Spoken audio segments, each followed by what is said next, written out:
Hey, welcome back to Kidmin Talk, episode 127. This is your host, Karl coming to you from Kidology.org, where our mission is to equip and encourage those in children's ministry. And we've been doing it now for over 25 years. In fact, a little bit later, I'm going to give you a glimpse into the Bright Idea book that's just now in print, and I'm going to be shipping them out to folks. And I'll tell you more about this a little bit later in the podcast, but Easter's coming, and I want to talk to you about event planning and outreach planning by sharing a little bit about what I'm doing, but not so that you can do exactly what I do, but I want to explain the principles and the reasons underneath our Easter event, why we plan it the way we do, what our goals and strategies are for follow-up, for registration, the things that we've learned from doing it over the years so that we can make it even better. And then there's a couple other things I want to share with you as we kind of hang out here a little and talk Kidmin together. So wherever you're at, make sure that you are ready to engage your mind and your heart. And if you're watching on YouTube, subscribe. If you're on Facebook watching this, make sure that you're a part of our Facebook group.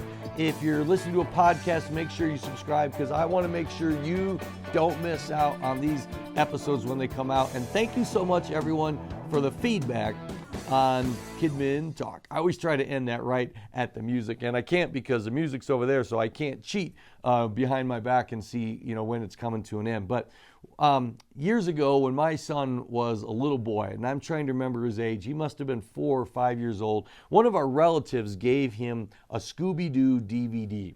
And you're going to chuckle at this, although parents can probably relate. My wife and I were a little concerned, we're like, oh, is he ready for Scooby-Doo? Because it's got, zombies and witches and skeletons and monsters, and we didn't want to scare him. And we thought, he's at that age where he doesn't really know what's real and what isn't real. And so we made this mature decision that we were going to hold off on, starting the whole Scooby-Doo thing.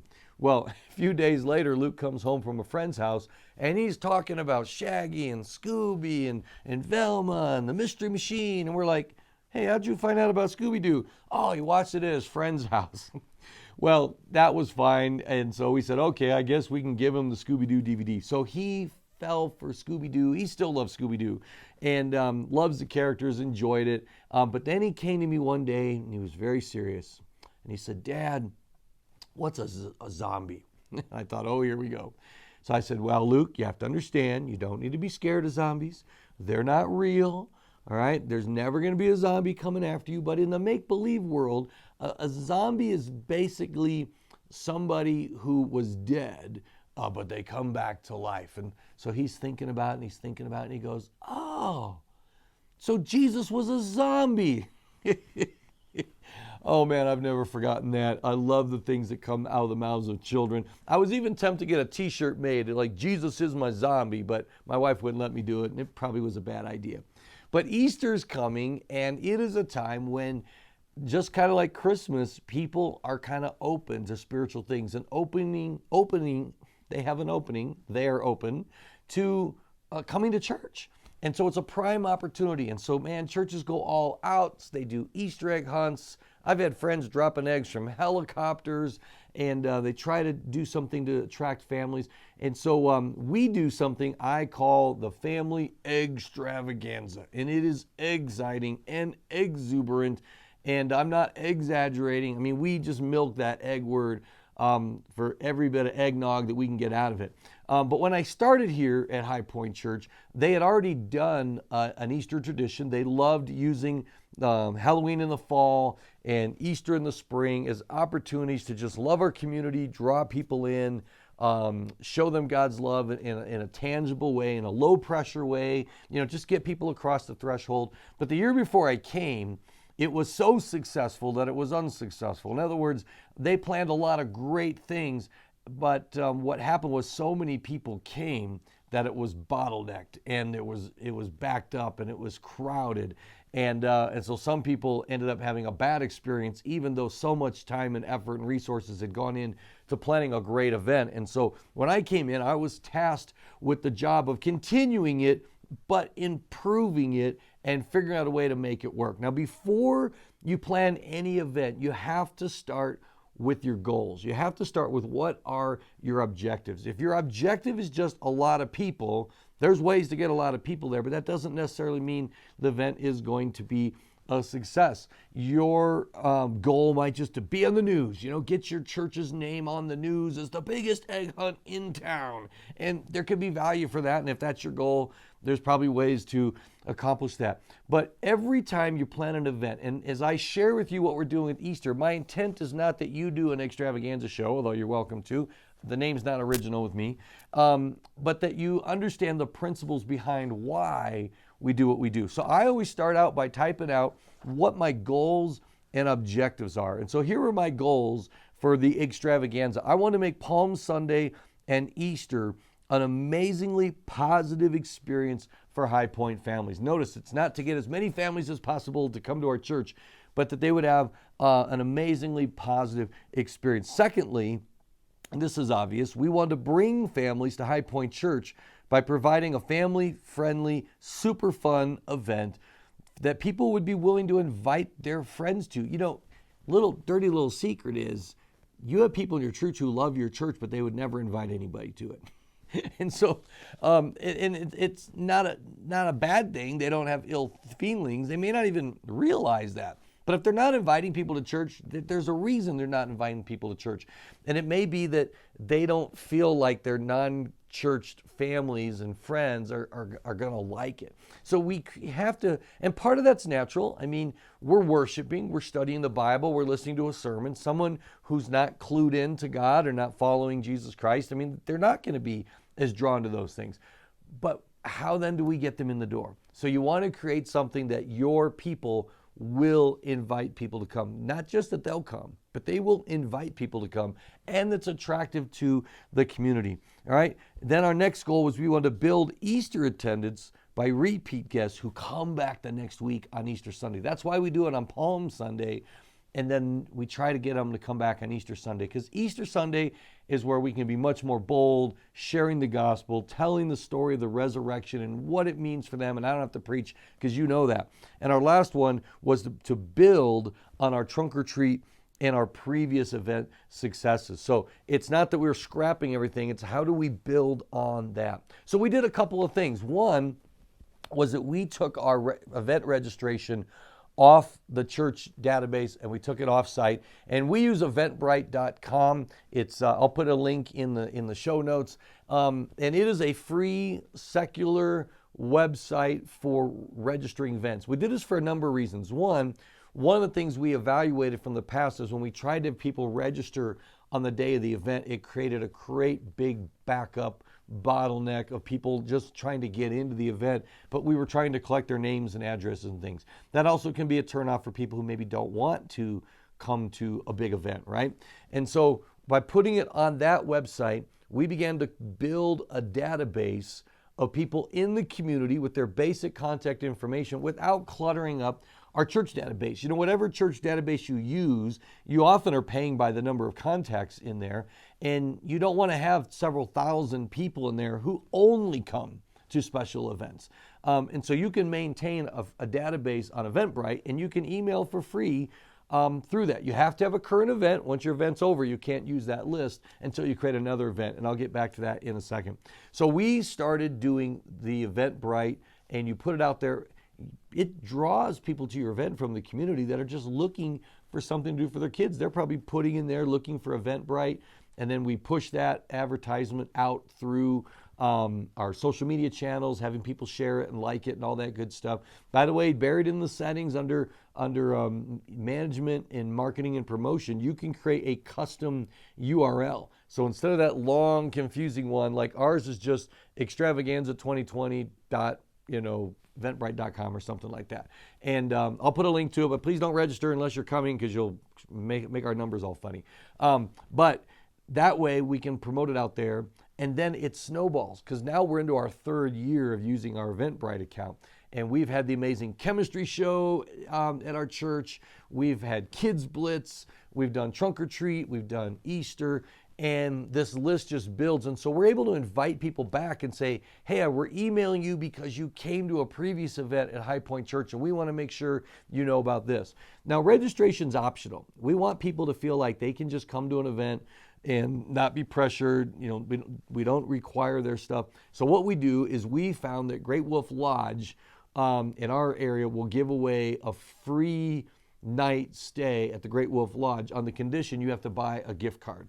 So that's what we do. We buy the gift card, they give us a certificate, and so we're able to say, if you register for the event, you're entered in a drawing for a free night and a $200 gift card to the Great Wolf Lodge down in Colorado Springs. And around here, that is a popular thing. So you got to figure out what's popular in your area, and often you can get it donated. I mean, my mom used to get stuff donated from Disneyland to Knott's Berry Farm to Six Flags to all. Just Jesus said you have not because you ask not. And when it comes to prizes, that's often true. If you ask, there are businesses that would delight to give stuff because it's marketing for them, because Great Wolf Lodge is getting their information and promo on everything that we promote. So it's a great marketing investment for them, and it's a great gift for us. And so we promote it as, if you register, even our people at our church, you get a fast pass. You get to come in early. So as they come in, they show their Eventbrite, we give them a fast pass, and they get the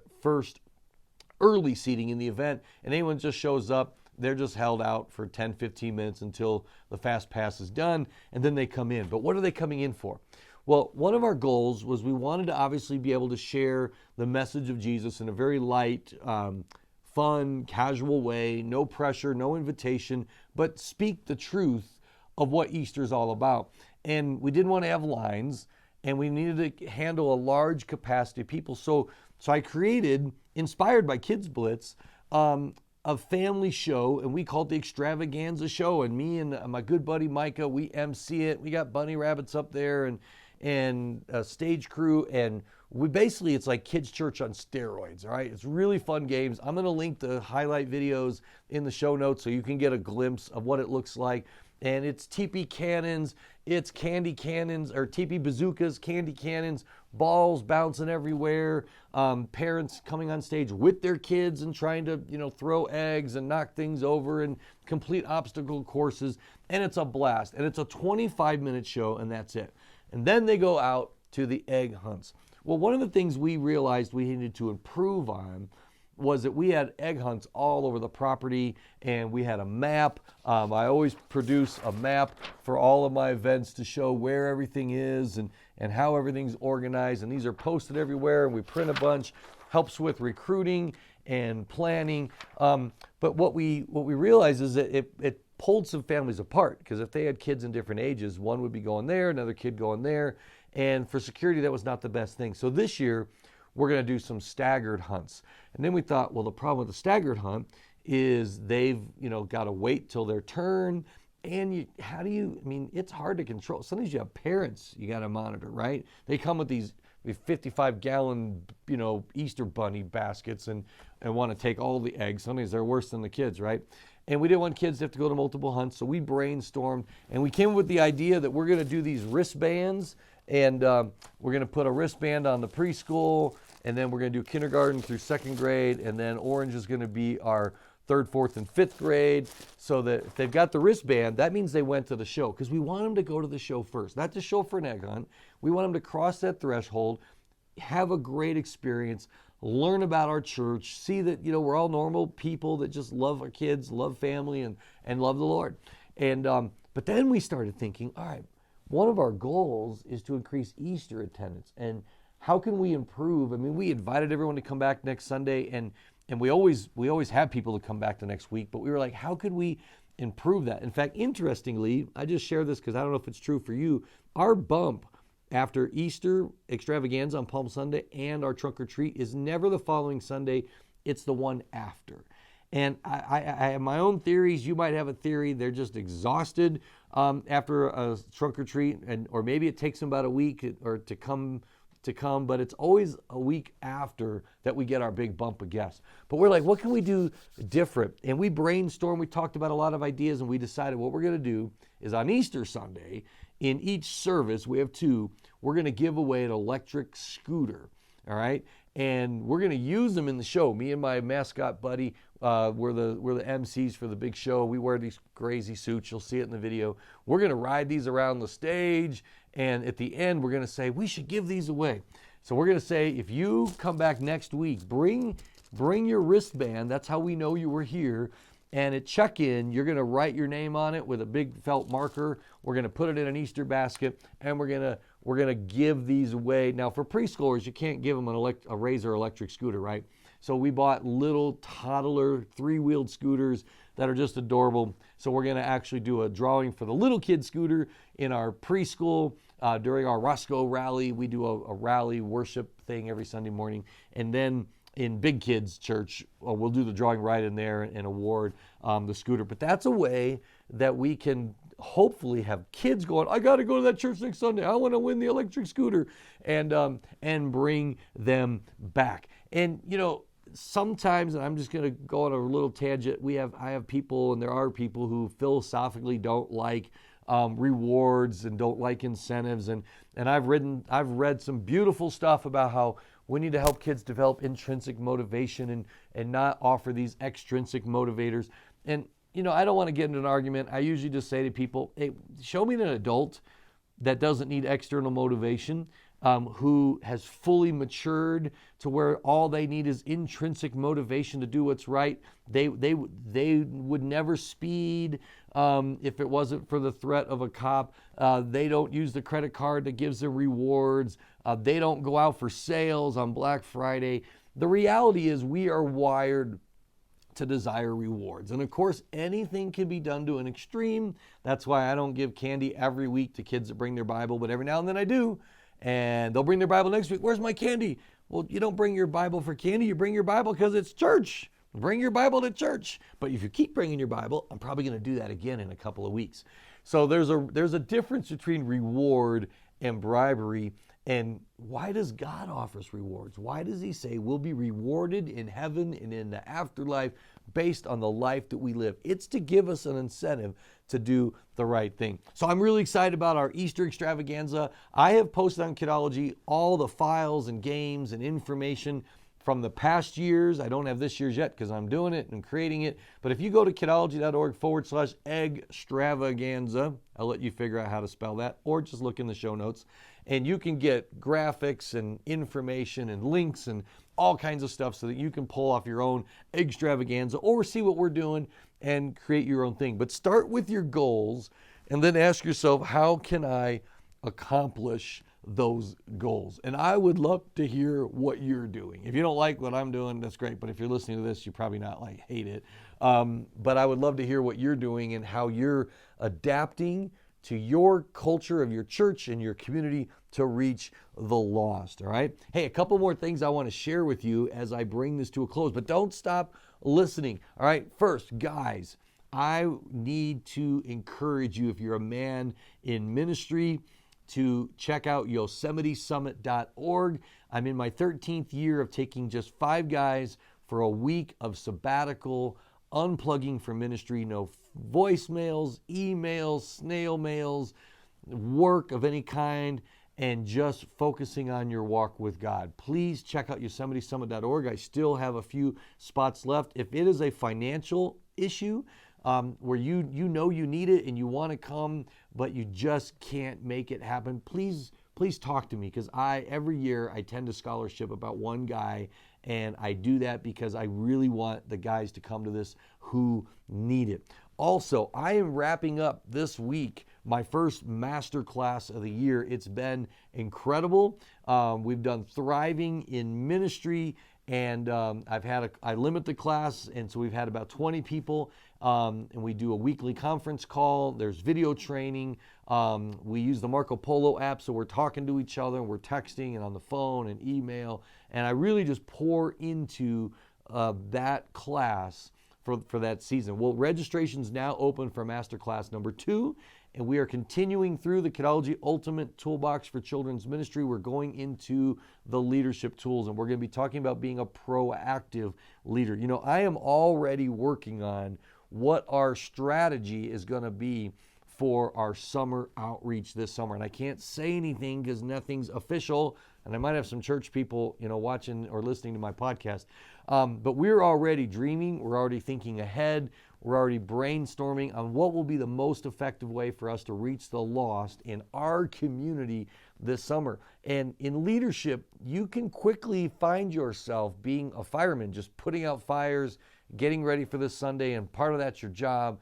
But a proactive leader is not reacting to everything that goes wrong, but they are proactively looking ahead, planning ahead, and taking the ministry somewhere new. That's what leaders do. Leaders lead. They advance the ministry. Now, you're also a manager. You've got to manage the ministry. That's why last year, just go to kidology.org/management, and I did a whole 12-month series on the nuts and bolts of managing the ministry. Those videos will be extremely helpful to you. But we got to do both. We've got to lead and we've got to manage. And so that series is going to be all about how to become a proactive leader. I want to end with the Bright Idea book. We're so excited to be celebrating 25 years in ministry. This is a book I've been working on for 5 years. I've honestly been wrestling with what stories to tell and how much to tell. It's got pictures of our website evolution over the years. Kidology started before the World Wide Web was even on AOL, before Google existed, before YouTube existed, before Yahoo existed. Amazon beat me by a month. I'm still a little sore about that. But for 25 years. So I tell kind of the story of technology, but it's also very personal. It's the leadership lessons and the life lessons that I have learned over the years. Talk about my first business that I started when I was a kid, and some of the other funny businesses that I launched because I was a little entrepreneur since I was a young boy.